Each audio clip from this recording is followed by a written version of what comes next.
1517년 종교 우리 대학 채플 이제 우리가 아는 95개조 캐톨릭이 잘못된 특별히 타락한 캐톨릭을 향해서 95개 반박문을 박은 날을 우리가 1517년으로 추론을 합니다. 정확하게 500주년이 이제 31일 날인데 주일을 우리는 예배를 드리기 때문에 오늘이 500주년 기념 종교개혁 주일 예배입니다. 제가 지지난주 한번 말씀을 전하고 그리고 오늘 그리고 앞으로 두 번에 걸쳐서 총 네 번에 걸쳐서 함께 나누고자 하는 메시지의 중심은 종교개혁 주일과 관련해서 바로 물질과 신앙이라고 하는 주제를 가지고 함께 지금 은혜를 나누고 있습니다. 우리 두 번째 시간이죠. 지지난주 첫 시간에는 아마 개론적인 시간이었던 것 같아요. 물질이 부요할 때 사람은 하나님을 섬기는 신앙에서 물질을 섬기는 신앙으로 변할 수 있다. 실제로 이스라엘 백성들이 가나안 땅에 들어간 후 삶이 편해지고 안락해지고 자기 재산이 생기고 부와 번영이 축적되다 보니까 하나님에게서 떠났다.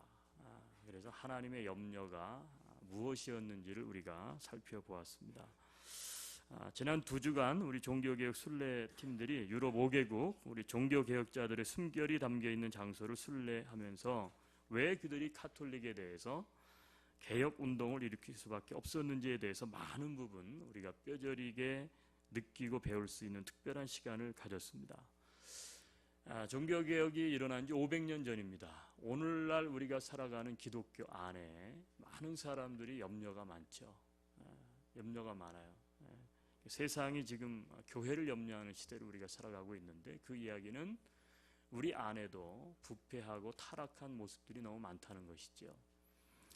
그렇다면 가장 우리가 지금 하나님을 믿는 신앙에서 걸림돌이 과연 뭘까라고 봤을 때 저는 그것을 바로 물질이라고 봅니다.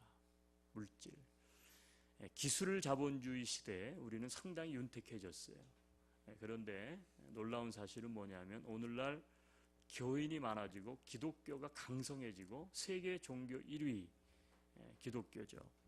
그런데 왜 많은 사람들이 염려하는 것이 교회가 될 수밖에 없었는가? 그 원인을 우리는 제1 종교개혁 시대나 지금 제2 종교개혁을 해야만 되는 이 시점에 내용은 같다라고 생각을 합니다. 그게 뭘까요? 그것은 바로 가장 근본적인 원인, 말씀 중심이어야 될 교회와 성직자, 성도들이 물질과 세상 권력의 탐욕에 빠져서 부패와 타락의 길을 걷고 있기 때문이라고 봅니다. 우리 1차 종교개혁 때 1517년에 가장 큰 문제는 겉으로 드러난 문제는 이제 돈을 내고 면죄부, 그러니까 죄를 사함받을 수 있는, 면할 수 있는 그 면죄부라고 하는 것을 구입을 했던 그것이 가장 겉으로 드러난 문제였죠. 연옥에 가 있던 죽은 사람의 영혼도 이 면죄부를 구입하면 천국으로 갈 수 있다. 어처구니 없는 거짓 가르침을 공개적으로 시행하기도 했습니다. 왜 그런 일들을 했습니까? 교황과 황제와 성직자들이 소위 말하면 자기가 교황이었을 때에 베드로 성당을 완성을 해야 되죠. 그게 자기의 업적으로 어떻게 보면 자기를 드러내기 위한 없는 성경 말씀을 억지로 해석을 해서 그런 일들을 했다는 거예요. 성직매매, 좋은 자리 가기 위해서 금은보화를 주고 그 자리를 탐하기도 했고, 여러분 저는 순례를 하면서 오늘날 우리 시대 또한 다르지 않다는 사실을 깊이 공감할 수 있었습니다.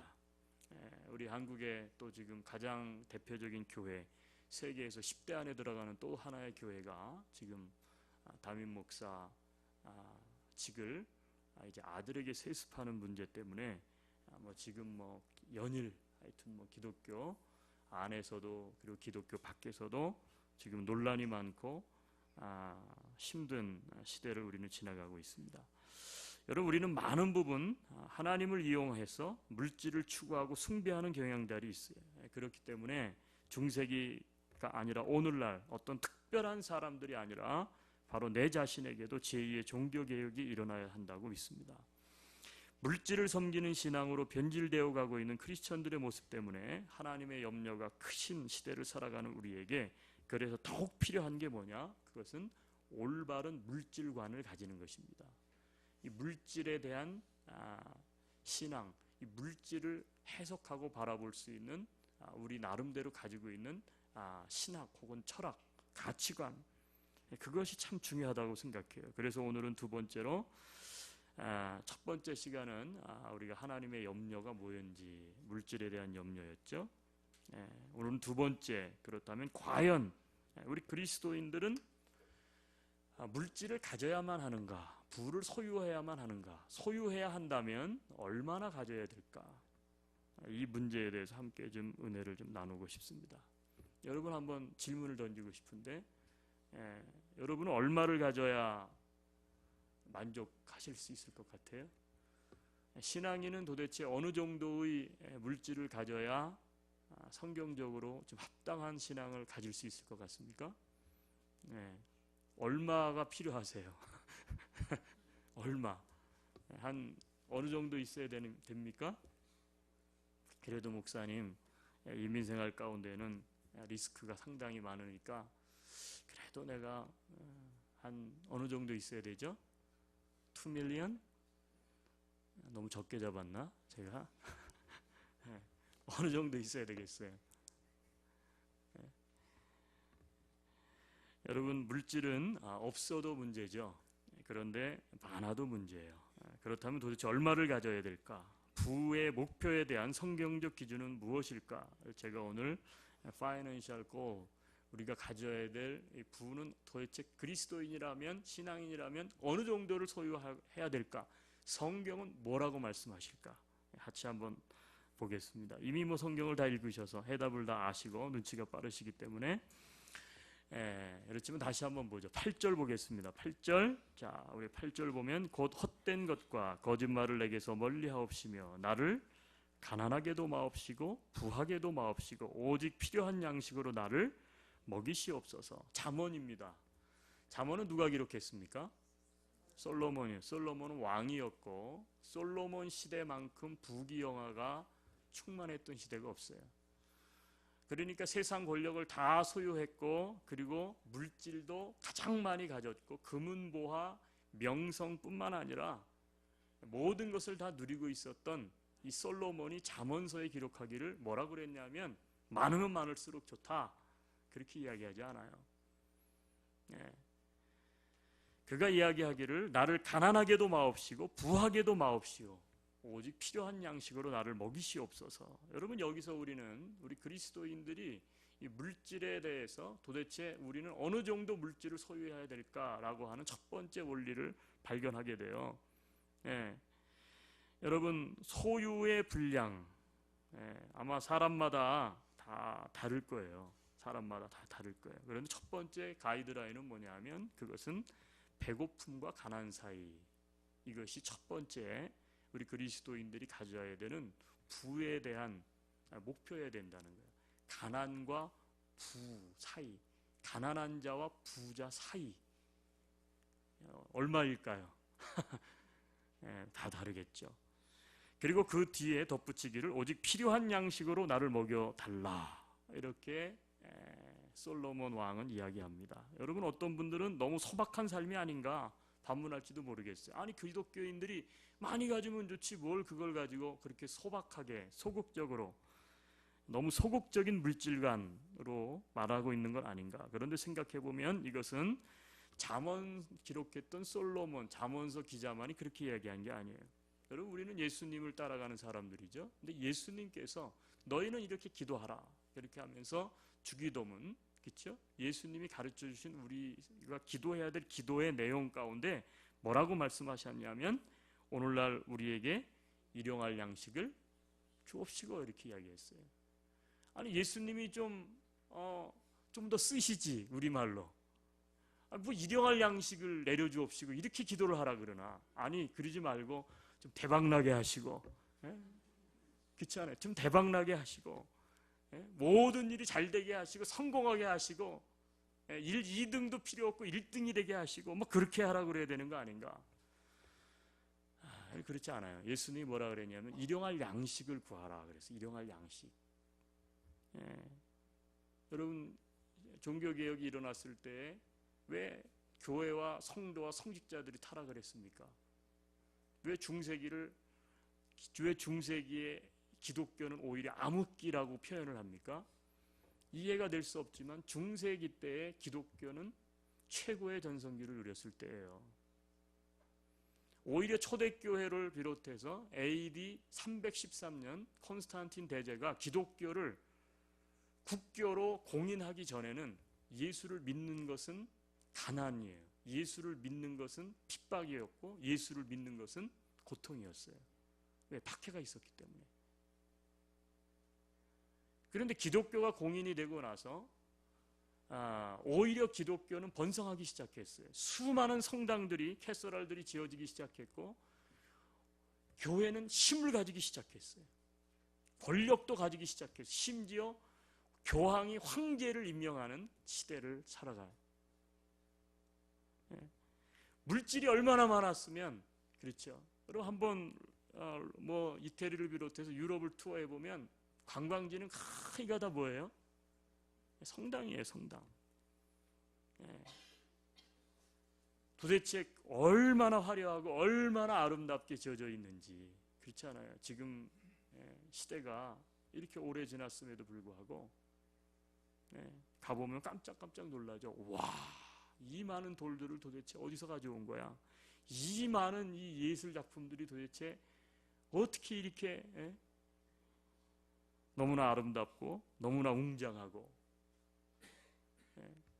그 당시에 입었던 이 소위 말한 성직자들의 옷만 봐도 금테두리에 뭐 화려하잖아요. 장식이 금은보화로 장식을 하고. 여러분, 그런데 문제는 무엇입니까? 번성했는데 힘을 가지고 나니까 타락을 하더라는 거예요. 여러분, 사람은 다 그래요. 누구나가 힘을 가지게 되면 사람은 변질되게 돼 있어요.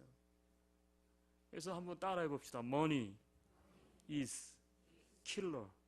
이런 말이 있어요. 물질은 죽이는 거예요.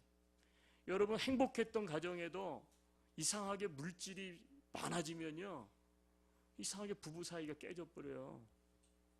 가정이 분해되고 형제들끼리 싸우고, 그렇죠? 여러분, 사업장도 잘 되고 성공하기 시작하면 어때요? 아주 힘들어져요. 교회는 어떻습니까? 똑같죠. 교회도.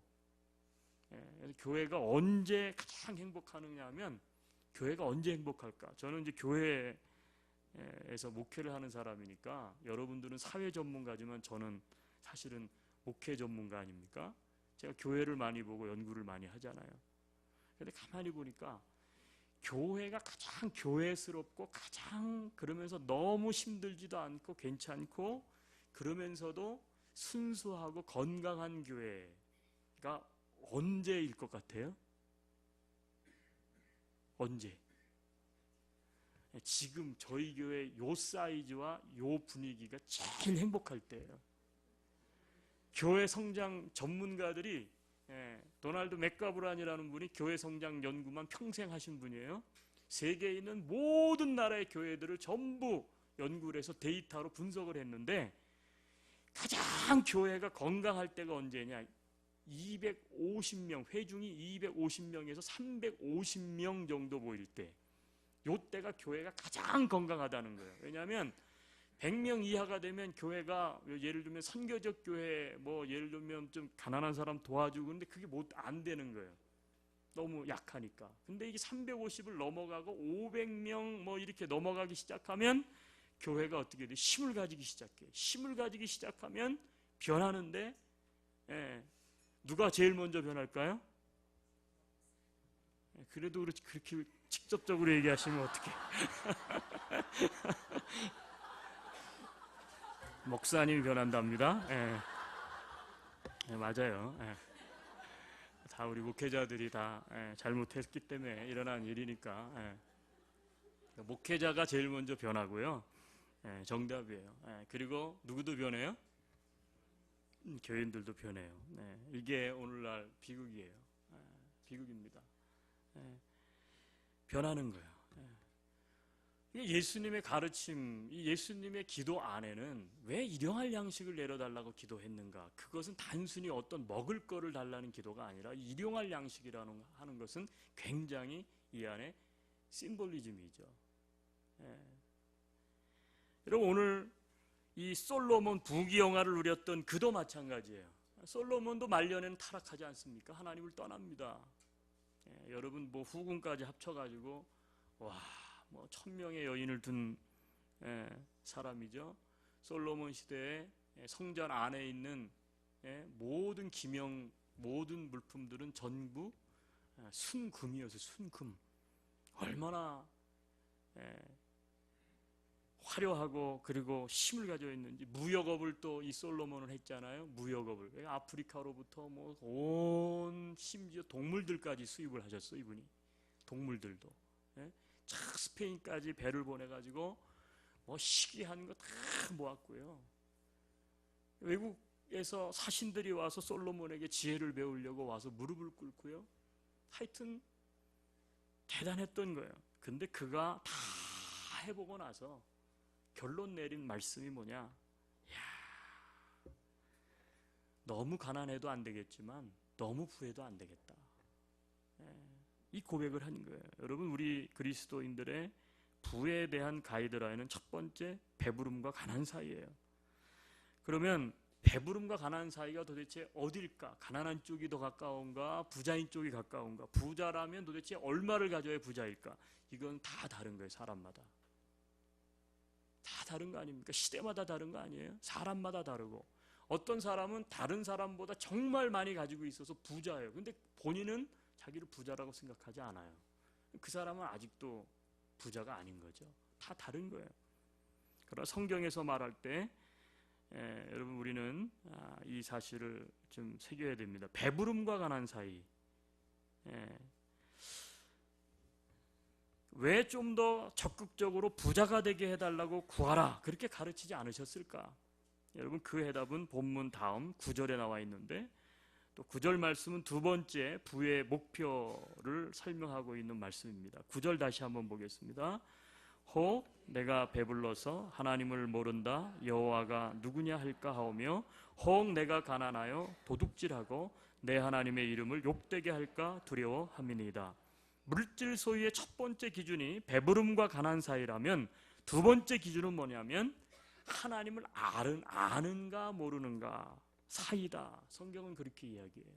하나님을 아는가 모르는가 사이라는 거예요. 너무 많으면 하나님을 잊어버리게 되고, 너무 적어도 죄악에 빠져 하나님의 이름을 욕되게 할 수 있기 때문에 그렇습니다. 그러니까 성경은 가난하라고 말씀하지 않아요. 가난하라고. 우리 주로 얘기할 때 기독교인들은 뭐 이게 어떻게 보면 이상적인 것인데 이것을 당연하다고 받아들이는 게 뭐냐면 뭐 이런 거예요. 굉장히 가난한 게 미덕이다 이렇게 이야기해요. 성경은 가난한 게 미덕이라고 이야기하는 것이 없어요. 가난한 게 미덕이라고 이야기하지 않아요. 성경은 가난과 부자 사이죠. 여러분, 성경은 가난하라고도 말씀하시지 않습니다. 그렇다고 부자가 인생의 목표라고도 말씀하지 않습니다. 우리는 자꾸 이 숫자로만 이야기를 하는데, 계산을 하는데 익숙해 있죠. 근데 성경은 부의 기준을 그렇게 보지 않고 배부름과 가난 사이예요. 다른 누가 좀 더 가지고 있어요. 조금 더 윤택해요. 근데 그가 하나님을 인정하고 그 물질이 그 사람의 주인이 아니고, 그럼 그 사람은 괜찮은 거예요.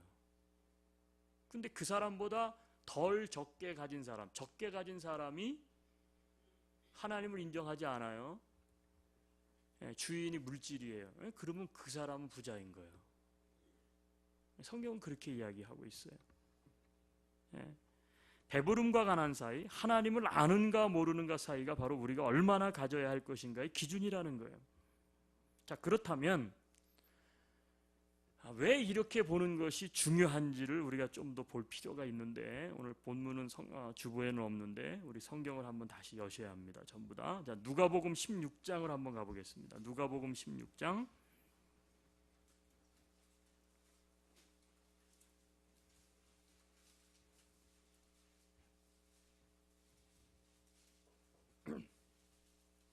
신약 성경 누가복음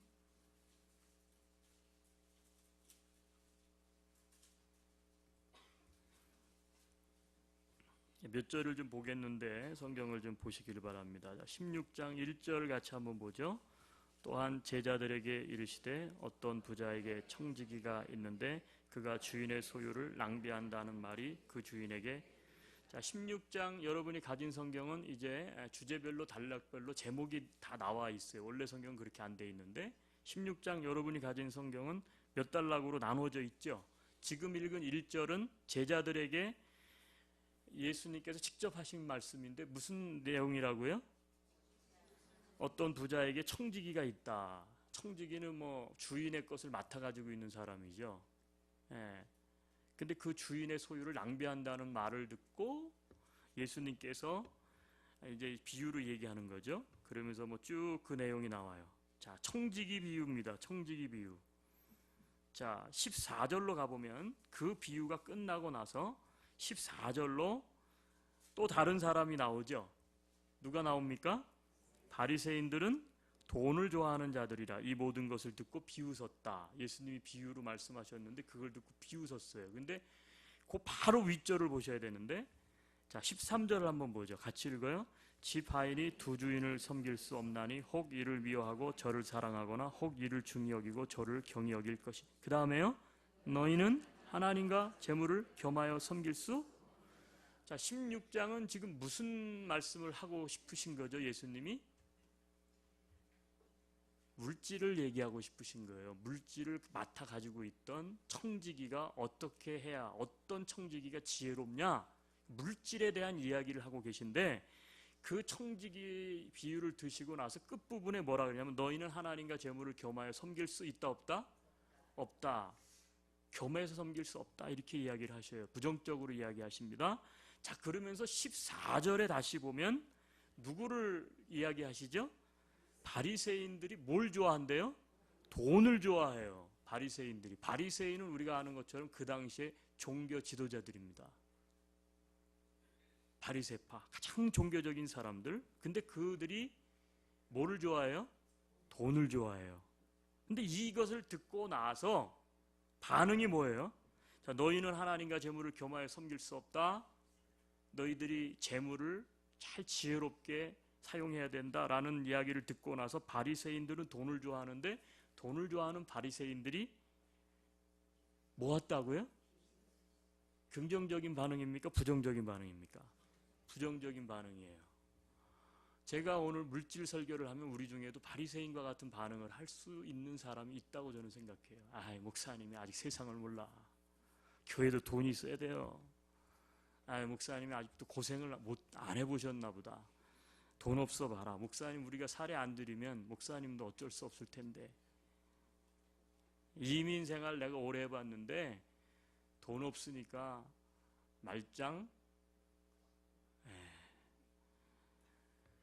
우리 가운데에도 이 말씀을 들으면서도 신앙과 물질은 다른 것, 교회 생활, 교회의 가르침과 세상의 가르침은 다른 것, 뭐 이런 이원론적인 생각을 갖고 마치 바리새인처럼 비웃는 사람이 있을 수도 있다고 저는 봐요. 자, 근데 그걸 얘기하고 싶은 건 아니고, 자, 그 밑으로 쭉 해도 뭐 그러니까 바리새인들이 듣고 비웃으니까 예수님이 말해요. 너희는 사람들 앞에서 스스로 너희가 옳다고 바리새인들은 남을 가르치는 사람들이니까 옳다. 그러면서 사람들에게 막 높임을 받기를 좋아한다. 그러면서 쫙 그런 얘기가 쭉 나오네요. 그렇죠? 근데 19절로 다시 가봐요. 또 다른 세 번째 단락 얘기입니다. 첫 번째 단락에서는 이제 불의한 청지기, 지혜로운 청지기, 물질에 대한 이야기가 나오고, 두 번째 단락에서는 돈을 좋아했던 바리새인들의 반응에 대한 이야기가 나오고, 자, 19절에는 여러분이 잘 알고 있는 말씀이에요. 마지막 절까지. 누굽니까? 같이 한번 읽어요. 지금 말씀이 길지만 이 말씀을 꼭 읽어야 오늘 말씀 이해가 돼요. 자, 19절. 한 부자가 있어 자색 옷과 고운 벼옷을 입고 날마다 호화롭게 즐기더라. 그런데 나사로라 이름하는 한 거지가 헌데투성이로 그의 대문 앞에 버려진 채 그 부자의 상에서 떨어지는 것으로 배불리려 하매 심지어 개들이 와서 그 헌데를 핥더라. 이에 그 거지가 죽어 천사들에게 받들려 아브라함의 품에 들어가고 부자도 죽어 장사되매 그가 음부에서 고통 중에 눈을 들어 멀리 아브라함과 그의 품에 있는 나사로를 보고 불러 이르되 아버지 하나님이여 나사로를 보내어 그 손가락 끝에 물을 찍어 내 혀를 서늘하게 하소서. 내가 이 불꽃 가운데서 괴로워하나이다. 아브라함이 이르되 예 너는 살았을 때 좋은 것을 받았고 나사로는 고난을 받았으니 이것을 기억하라. 이제 그는 여기서 위로를 받고 너는 괴로움을 받느니라. 그뿐 아니라 너희와 우리 사이에 큰 구렁텅이가 놓여 있어 여기서 너희에게 건너가고자 하되 갈 수 없고 거기서 우리에게 건너올 수도 없게 하였느니라. 이르되 그러면 아버지여 구하노니 나사로를 내 아버지 집에 보내소서. 내 형제 5이 있으니 그들 중에 그들로 이 고통받는 곳에 오지 않게 하소서. 아브라함이 이르되 그들에게 모세와 선지자들이 있으니 그들에게 들을지니라. 이르되 그렇지 아니하니이다. 아버지 아브라함이여 만일 죽은 자에게서 그들에게 가는 자가 있으면 회개하리이다. 이르되 모세와 선지자들에게 듣지 아니하면 비록 죽은 자 가운데서 살아나는 자가 있을지라도 고난을 받지 아니하니라 하셨다 하시니라. 여러분 우리가 성경을 지금 읽으셨는데 성경을 읽은 많은 것 가운데 우리가 잘못 오해하고 잘못 해석하고 있는 본문이 바로 뭐냐면 이 부자와 거지 나사로에 대한 이야기예요. 무슨 얘기냐면 이 거지와 부자 나사로에 대해서 2가지 오해가 있는 것 같아요. 첫째는 뭐냐면 이게 가난한 사람은 하나님에게 긍휼을 받고 어디를 간다고요? 아브라함의 품 천국을 가고 부자들은 하나님의 이 세상에서 편하게 있었으니까 어디를 간다? 지옥을 간다고 착각을 해요. 잘못된 해석이에요. 왜 그런지 잘 들어보세요. 두 번째, 아까도 말씀드렸지만 부자는 나쁜 사람이고 가난한 사람은 어떻게 돼요? 좋은 사람으로 비유되고 있다고 착각을 해요. 이 성경 본문에서. 근데 제가 왜 16장 전체를 같이 보자고 했느냐면 성경을 잘못 이해하시고 계셔요. 어떤 사람들은 나사로와 부자 이야기를 가지고 천국의 개념을 설명하는데 잘못된 해석이에요. 예수님이 천국 얘기하시고자 이 비유를 들지 않았다는 거예요. 그러면 거지 나사로와 부자는 무슨 얘기냐? 16장 전체가 물질에 대한 이야기예요. 물질에 대한 얘기, 돈에 대한 이야기라고요. 재정에 대한 얘기를 하시는 거예요. 지금 예수님이 계속해서. 그러면서 자 너희들이 물질 이거 잘못했다가는 물질이 너희 주인 될 수 있으니까 내가 지혜롭게 물질을 잘 이렇게 해야 된다. 이 얘기 하시는데 그 얘기를 듣고 나서 하하 바리새인들이 돈을 좋아하는데 비웃는 거예요. 그러니까 그 비웃는 바리새인들을 향해서 예수님께서 비유를 한 가지를 끄집어내서 다시 말씀하시는데 이게 부자와 거지 나사로에 대한 이야기예요. 이 비유 속에서 예수님은 부자의 문제점을 지적하고 있습니다. 앞뒤 문맥을 살펴보면 이 비유의 주인공은 거지 나사로가 아니에요. 거지 나사로가 만약에 주인공이고 이 비유가 거지 나사로에게 맞춰져 있다고 한다면 여러분 다 가난한 사람 되십시오. 다 천국 갈 거예요. 여러분 그게 복음입니까? 성경 어디에 가난한 사람이 천국을 가고 하나님의 긍휼하심을 얻어서 가난한 사람이 하나님의 은총을 받고 부자인 사람은 다 지옥 간다고 어디 그런 게 나와 있어요? 비복음이에요. 근데 이상하게 목사님들도 이 본문을 그런 식으로 해석을 하는 것 같아요. 그런 얘기를 하는 게 아니에요. 지금 물질 얘기를 하는 거예요. 예수님께서. 자, 쭉 얘기했는데 부자와 나사로 얘기를 하시면서 예수님이 무슨 얘기를 하느냐면 부자가 문제라는 거예요. 물질을 가지고 있는 부자가. 그 얘기를 하고 싶은 거예요. 왜 그 얘기를 했을까요? 왜 나사로를 끄집어내지 않고 부자의 문제점을 들추고 있느냐? 바리새인들 때문에 그래요. 바리새인들은 돈을 사랑했거든요. 예수님의 가르침을 비웃고 있거든요. 그러니까 부자의 이야기를 끄집어내시면서 경고를 하시고 있는 말씀이 이 16장 하반절에 나오는 이 3번째 단락의 포커스라는 걸 우리는 알아야 돼요. 여러분 여기서 문제는 주인공은 나사로가 아니라 성경의 그대로 말씀 그대로 배부른 부자가 문제라는 거예요. 배부른 부자. 물질과 관련하여 배부른 부자의 문제점은 무엇이었습니까? 2가지가 문제점이 있어요. 첫째, 배부른 부자. 첫째는 뭐냐면 가난한 자를 모르고 경시하며 살았다는 거예요. 여러분 성경을 다시 보세요. 자, 거기 보면 뭐라고 기록해 있어요? 이 배부른 부자가 있는데 배고픈 누가 나와요?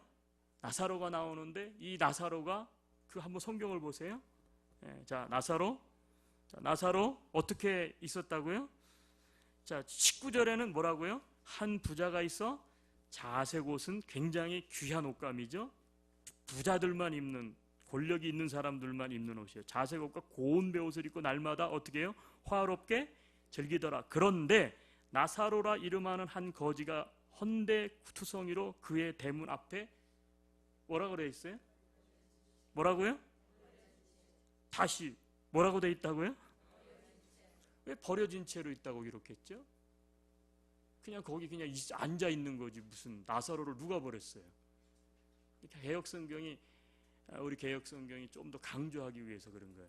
나사로는 마치 버려짐을 당한 사람처럼 있었다는 얘기는 뭐냐면 19절과 대조를 이루는 거예요.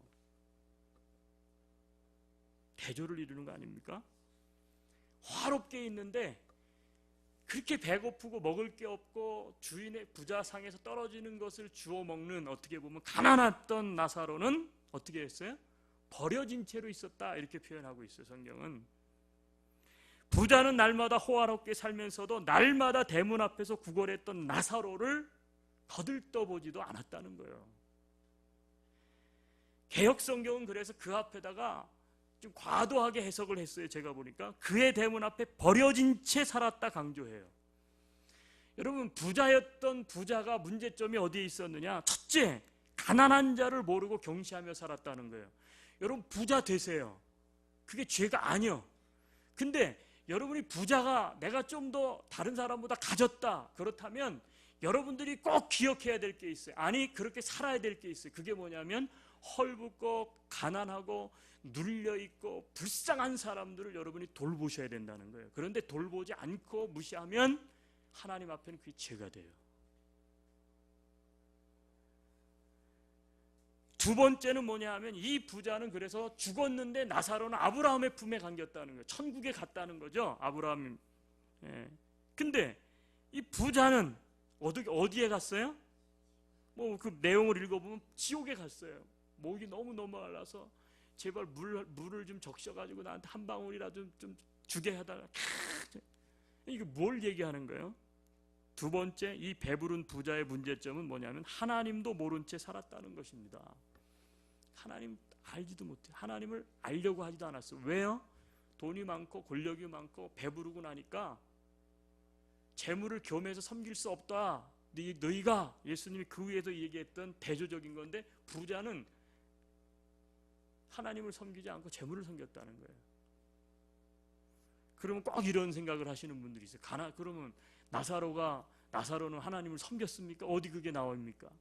안 나오죠. 제가 계속 말씀드렸잖아요.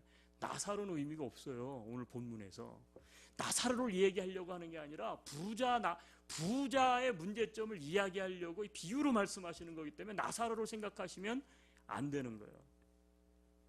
부자의 문제점은 가난한 자를 모르고 경시하며 살았습니다. 두 번째, 하나님도 모른 채 살았습니다. 그 결과로 하나님을 모르고 살았기 때문에, 그의 인생이 물질이 하나님이었기 때문에 그 결과로 배부른 자는 음부에 가게 됐어요. 이게 비유예요. 중심 주제가 천국과 지옥에 대한 것이 아닙니다. 돈과 권력을 좋아하고 따라가는 사람들을 향해 꾸짖는 말씀입니다. 이것은 배부른 부자들의 문제점은 가난한 자인 이웃을 경시합니다. 모릅니다. 돌보지 않습니다. 뿐만 아니라 그들의 인생의 주인은 하나님이 아니라 물질이기 때문에, 돈이기 때문에 하나님을 모르며 경시하며 산다는 거예요. 여러분, 물질의 탐욕에 사로잡혀 사는 사람들은 하나님뿐만 아니라 이웃을 의식하지 않습니다. 오늘날 우리 기독교는 존 칼빈이 제네바에서 종교개혁을 하면서, 이 제네바는 오늘날도 세계 돈줄의 흐름을 쥐고 있는 곳 아닙니까?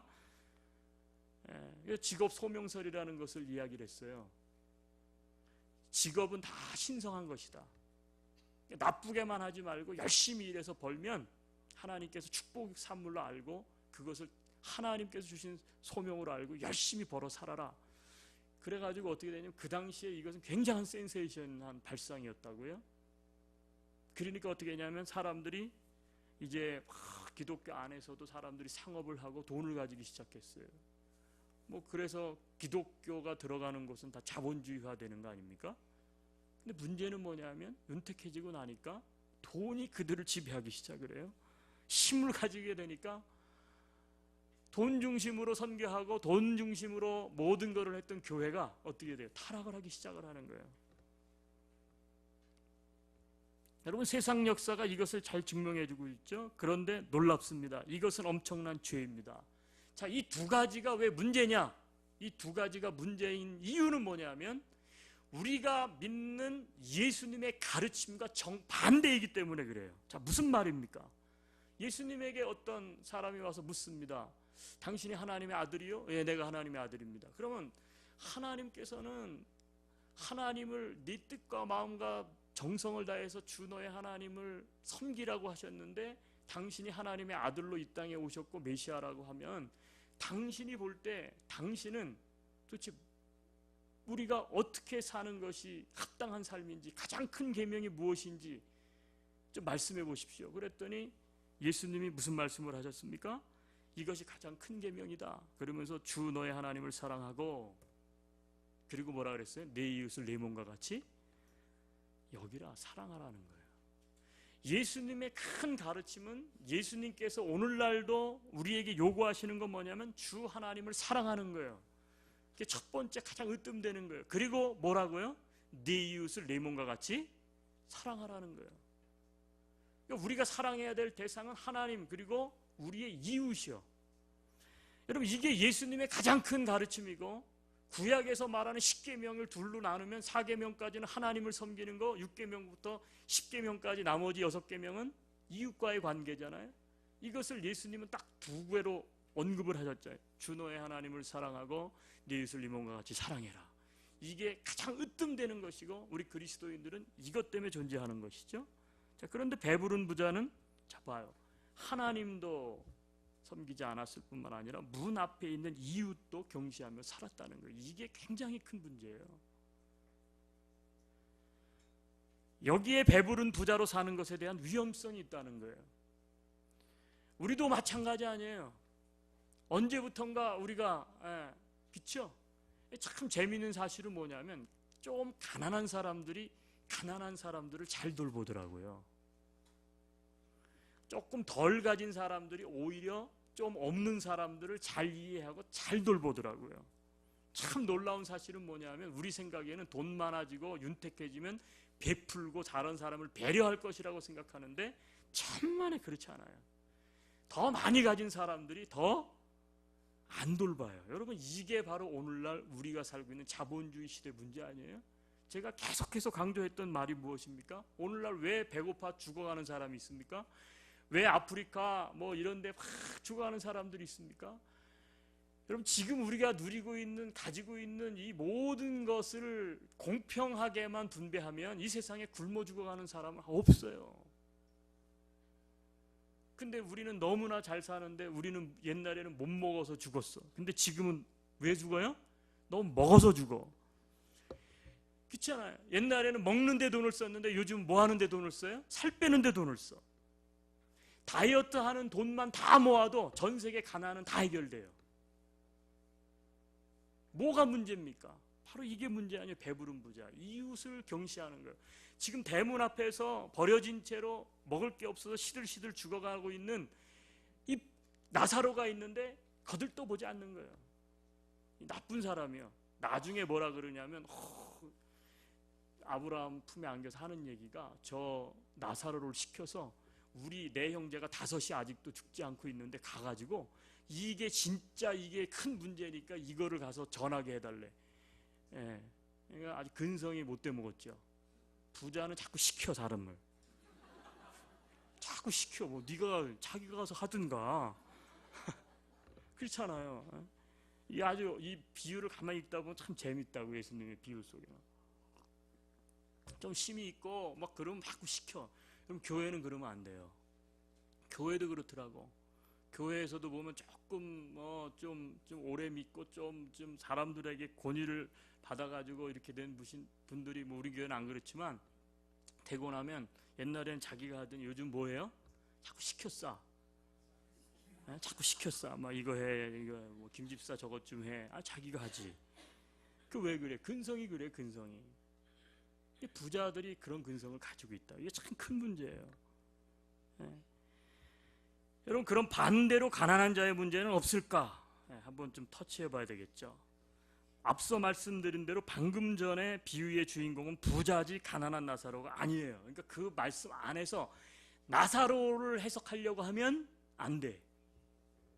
성경 예수님은 부자를 얘기하려고 하는 거거든요. 바리새인이 부자고.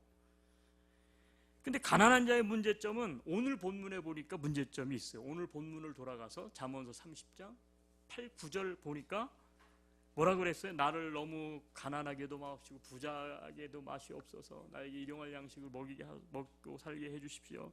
그러면서 뭐라 그랬다고요? 혹 내가 배불러서 하나님을 모른다. 여호와가 누구냐 할까 하오며 혹 내가 가난하여 도둑질하고 내 하나님의 이름을 욕되게 할까 두려워함이니이다. 성경을 잘 보셔야 되는데 와, 가난한 사람은 다 도둑놈인가? 그렇게 해석하시면 안 돼요.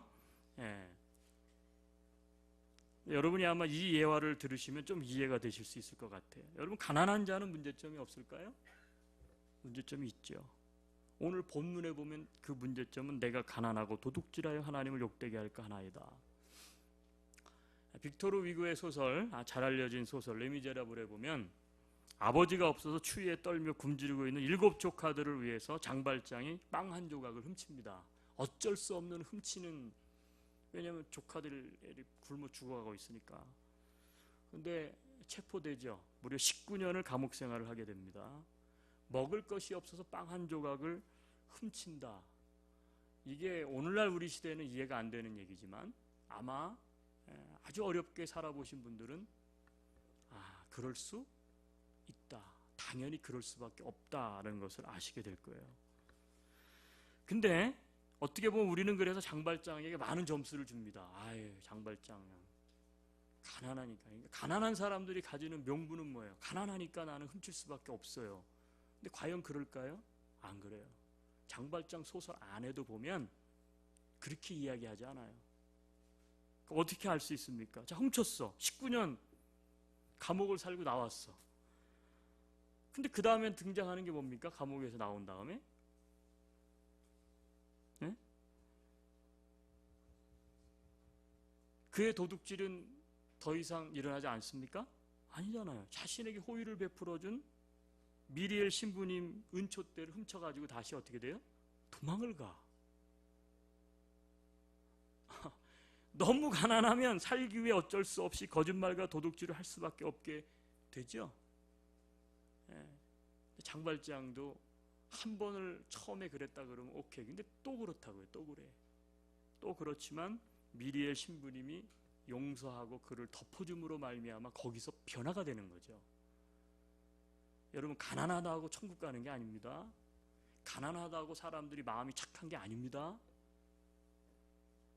하나님의 은혜를 받아야 천국 갑니다. 믿으세요? 근데 너무 가난하면 사람이 악해지는 거예요. 살기 위해서 어쩔 수 없어서 때로는 거짓말도 하고 도둑질하고. 그런데 우리는 가끔 부자보다 가난한 자를 더 옹호하는 입장에 설 때가 많은 것 같아요. 여러분, 오늘 말씀을 정리해 본다면, 자, 우리가 얼마나 가져야 되느냐, 그리스도인들이. 너무 배부르면 이웃을 돌보지 않는다. 그러나 너무 가난해도 마찬가지다. 그래서 잠언서 기자는 이렇게 이야기해요. 내가 가난하고 도둑질하여 하나님을 욕되게 할까 하나이다. 여러분, 소유의 성경적인 목표는 어느 정도입니까? 물질은 없어도 문제, 많아도 문제예요. 그럼 그 기준은 뭐냐? 얼마라고 하는 수치를 이야기하고 있는 게 아니라 사람마다 다른 거죠. 배부름과 가난 사이, 하나님을 아는가 모르는가 사이. 여러분, 그것이 우리 소유의 목표가 되어야 됩니다.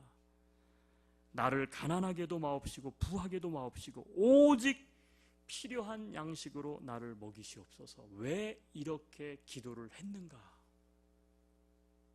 이건 누구도 이해가 되지 않는다고 저는 생각해요. 여러분, 이것이 우리 모두의 물질을 향한 기도가 될 수 있기를 바랍니다. 우리 잠깐 기도하겠습니다. 하나님, 그렇습니다. 우리를 가난하게도 마옵시고 부하게도 마옵시고 오직 필요한 양식으로 우리를 먹여 주시옵소서. 자본주의 시대, 기술 자본주의 시대, 우리는 너무나 윤택하고 너무나 많은 것들을 소유하며 살아갑니다.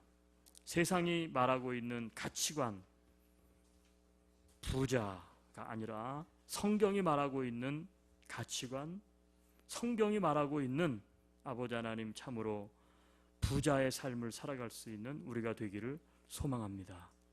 하나님, 종교계 500주년을 맞이하면서 우리 기독교가 타락해 가고 있고 또 성도들이 타락해 가고 있는 가장 큰 문제는 하나님이 주인이 아니고 물질이 주인이고, 하나님을 믿는 이웃 또한 변질되어 하나님이 내 물질을 더, 하나님이 내 인생 성공하기 위해서 더 하나님이 필요하기 때문에 우리가 하나님을 믿고 있다면 오늘 다시 한번 우리 심령 안에 종교개혁이 일어날 수 있도록 은혜 베풀어 주옵소서.